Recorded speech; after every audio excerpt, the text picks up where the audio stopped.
మోహన్ బాబు కాలేజీలో data science final year చదువుతున్న విద్యార్థి భువన సాయి తేజ లేడీ హాస్టల్లో ఆత్మహత్య చేసుకుంది. భువన మృతిపై సాయి తేజ హాస్టల్ యాజమాన్యం తల్లిదండ్రులకు చాలా ఆలస్యంగా సమాచారం ఇచ్చారు.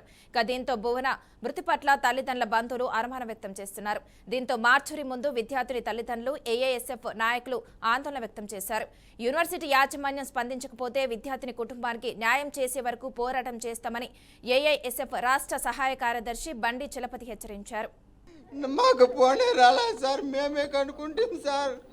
ఫోన్ చేయలేదు అనుకుంటా ఉంటే మాకు తెల్లవారు మాట్లాడింది సార్. 8:30కి డబ్బులు వేయమంటే డబ్బులు వేసినాను సార్.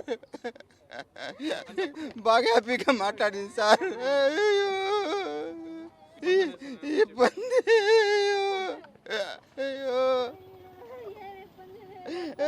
నా బిడ్డ బాయ్ సార్, జాబ్ వచ్చింది, ఫస్ట్ క్లాస్లో పాస్ అయింది. వాళ్ళ మా బిడ్డని 6 గంటలకు ఫోన్ చేస్తే కూడా ఫోన్ మేము పోసి చేసి కనుక్కుంటాం సార్. అంతవరకు రెస్పాన్స్ కూడా లేదు సార్. నా బిడ్డకి ప్లేస్మెంట్లో జాబ్ కూడా వచ్చింది సార్.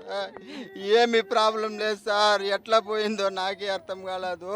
అయ్యో, రోజు రోజుకి మోహన్ బాబు యూనివర్సిటీలో ఆత్మహత్యలకు నిలయాలుగా మోహన్ బాబు యూనివర్సిటీ తయారవుతోంది.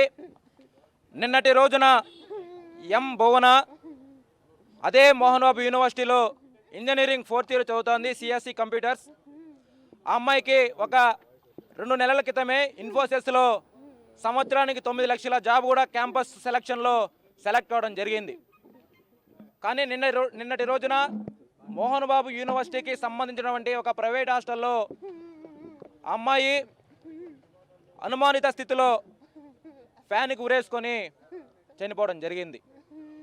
దాదాపు 4 గంటల తర్వాత కూడా ఈ విషయాన్ని తల్లిదండ్రులకు తెలియజేయకుండా తల్లిదండ్రులే స్వయాన విద్యార్థికి ఫోన్ చేస్తే ఫోన్ లిఫ్ట్ చేయని పరిస్థితుల్లో చుట్టుపక్కల ఉన్న రూమ్ వాళ్ళని ఆ గదిలోకి వెళ్ళి చూడమని చెప్పే వరకు కూడా ఆ అమ్మాయి ఏం చేస్తుంది, ఎలా ఉండే పరిస్థితిలో తల్లిదండ్రులకు తెలియని పరిస్థితులు ఈరోజు మోహన్ బాబు యూనివర్సిటీలో విద్యార్థుల పరిస్థితి తయారైంది. గతంలో కూడా చూసాం మనము, ఫీజుల దోపిడీ కానీ, విద్యార్థునిలా కిడ్నాప్ కానీ, లేకపోతే ఒక విద్యార్థినికి క్యాంపస్ సెలక్షన్లో ఉద్యోగం వస్తే ఆ విద్యార్థి దగ్గర నుంచి కూడా ఖచ్చితంగా ₹1,00,000, ₹2,00,000 కట్టించుకున్న పరిస్థితి మోహన్ బాబు యూనివర్సిటీలో చూస్తూ ఉన్నాం. మాకున్నటువంటి ప్రాథమిక సమాచారం మేరకు వాళ్ళు ఉద్యోగం వచ్చి అమ్మాయిని డబ్బులు కట్టమని చెప్పి మానసిక ఒత్తిడికి గురి చేసిన వల్లే ఆత్మహత్య చేసుకుంటారని చెప్పి కూడా మేము నమ్ముతూ ఉన్నాం. కాబట్టి ఇప్పటికైనా సరే రాష్ట్ర ప్రభుత్వం వెంటనే స్పందించి ఏదో ఒక రూపాన ఈ మోహన్ బాబు యూనివర్సిటీలో అరాచకాలు జరుగుతూ ఉన్నాయి. ఇప్పటికైనా సరే రాష్ట్ర విద్యాశాఖ మంత్రి నారా లోకేష్ గారు కానీ, అదేవిధంగా ఈరోజు సిబిఐ, సిఐడి లేకపోతే అనేక రకాల నిఘా వాళ్ళు ఉన్నారు. కానీ వాళ్ళు మోహన్ బాబు యూనివర్సిటీలో జరుగుతున్నటువంటి విషయాన్ని ఎందుకు ప్రభుత్వ దృష్టికి తీసుకెళ్ళకపోతారని చెప్పి కూడా మేము కోరుతా ఉన్నాం. బీటెక్ 4th ఇయర్ చదువుతున్నటువంటి విద్యార్థి నిన్నటి రోజున అనుమాస్పదంగా కూడా చనిపోవడం జరిగింది. అది అనుమాస్పద మృతి కాదు. మోహన్ బాబు యూనివర్సిటీలో జరుగుతున్నటువంటి అరాచకాలు తట్టుకోలేక, లైంగిక విభజన తట్టుకోలేకే ఈరోజు ఆ విద్యార్థిని చనిపోయింది అనేసి నేను తెలియజేస్తా ఉన్నా. ఈరోజు దశల వారీగా కూడా మోహన్ బాబు యూనివర్సిటీలో అనేక మంది విద్యార్థులు కానీ, అమ్మాయిలు కానీ చనిపోతూ ఉన్నారు.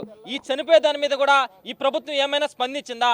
ప్రభుత్వం స్పందించే ఆ యూనివర్సిటీ విద్యార్థికి ఎటువంటి అన్యాయాలు జరుగుతున్నాయి, అక్కడ ఆడబిడ్డలు ఎందుకు సూసైడ్ చేసుకున్నారనేసి ఈ రాష్ట్ర ప్రభుత్వం బుద్ధుండి ఏ రోజైనా సరే మోహన్ బాబుని ప్రశ్నించదనేసి నేను అడుగుతూ ఉన్నా. వెంటనే ఆ యూనివర్సిటీ మీద క్రిమినల్ కేసు నమోదు చేయాలా, అదేవిధంగా మోహన్ బాబుని అరెస్ట్ చేయాలా.